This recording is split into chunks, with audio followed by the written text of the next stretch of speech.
Hey, it's Brooks once again in the woods. It's been exciting to go through the moving process for the last few weeks, but I'm reaching a point where there's simply too much cardboard. If I see another box in my periphery, I might finally lose it. Isn't there anything on that isn't about boxes? Ultimately, it's just nice to take some time removed completely of...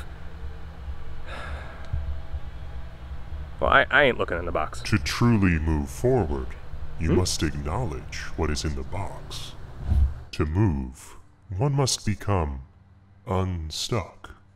Is that a deeply voiced Art Kirby plush from my old office? Yeah, that's right. I may need some time off coming up. You gotta look in the box, man. So is it like a bad old video game that I need to steal myself to play? Nope. Is it old tweets? Worse. Kirby, this is my comic from when I was a kid, like 15 years ago. Are all the boxes packed this loosely? Look in the box of your inner self. Oh, do you want me to redesign one of these old characters as like a fun exercise? Yeah, that's fine, I can do that. Revisiting old art that you made can be a somewhat painful experience, doubly so when it's art that you made as a larval 16-year-old. The added experience and skill that you've gained since you made something makes it easy to find flaws and faults in the technical side of things, and in this case, cringe a little at the stuff you really thought was funny and insightful as a teen. Like we talked about last week though, as an artist you can always pull on old ideas or half-formed concepts and remix them into something new. In this video I won't be one-to-one redesigning or updating this old character exactly as they were almost 15 years ago. Instead, I want to use the core elements of them to reimagine them for this project. A little backstory on a purple seal named Blubford. This was one of the main characters of this old comic, who was a genetically enhanced seal that never slept. That insomnia led to his overall vibe being incredibly spaced out and odd. He worked the night shift as a security guard, drank gallons of coffee, and his power set included the ability to control pelicans with his mind, commonly referred to as pelicanesis.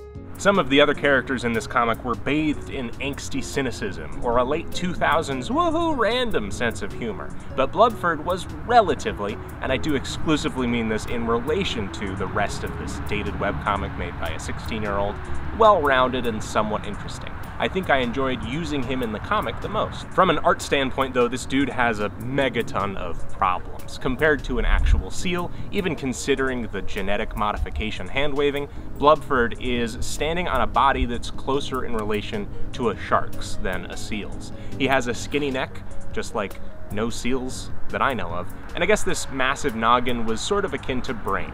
It's just not that appealing. At this time, I didn't have a great understanding of using constructed forms with things like the contours of a t-shirt, favoring straight lines that flattened the character instead of lines that added volume.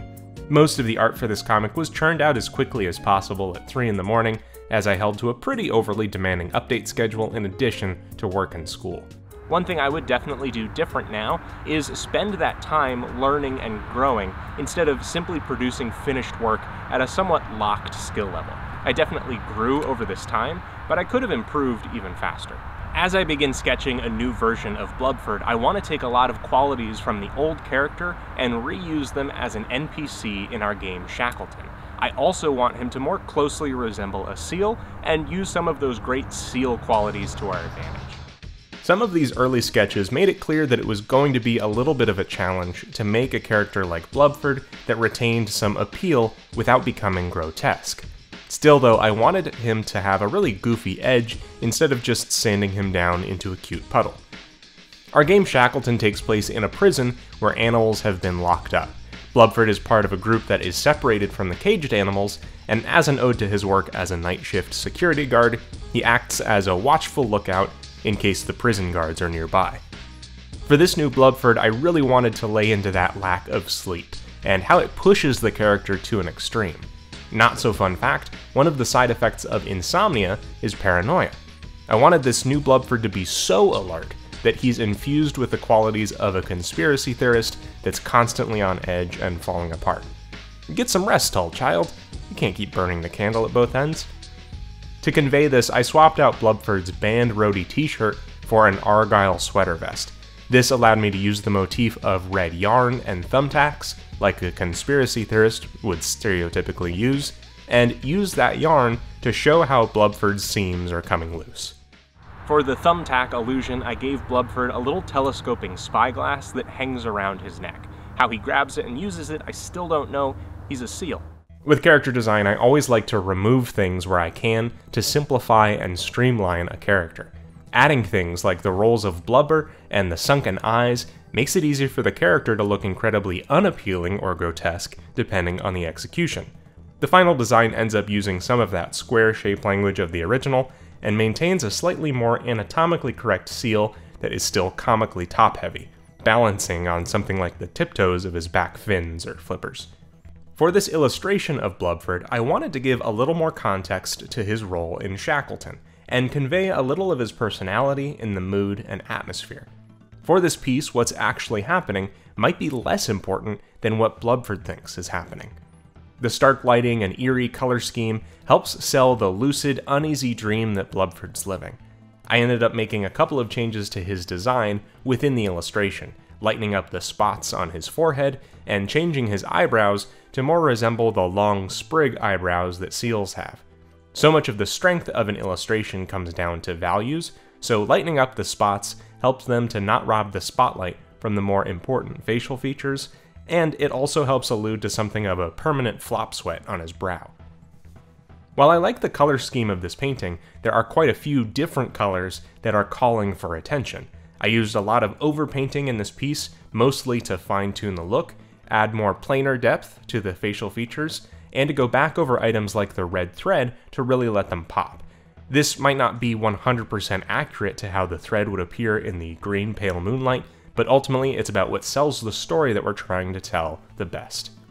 You know, there's actually been times that going back to old art like this makes me feel like I haven't improved as much as I'd hoped. But it's still a great way to challenge yourself, and revisiting or redoing old art at your current skill level is more than just a helpful exercise to see how much you've improved. It's one part time travel, one part remix, maybe even one part forgiveness of the art mistakes your younger self made. Much like the forgiveness I'll need to have for myself in a few years for filming an extended dialogue scene with a Kirby in the woods. You can grab this Blubford illustration as a foil trading card, part of this month's Biko's backpack over on Patreon, along with these other items, which show up in your mailbox. You can grab my course Learn Character Design over on learncharacterdesign.com, and follow me at BagelDenizen on Instagram, Twitter, and Twitch. Thanks so much for watching, and have fun creating!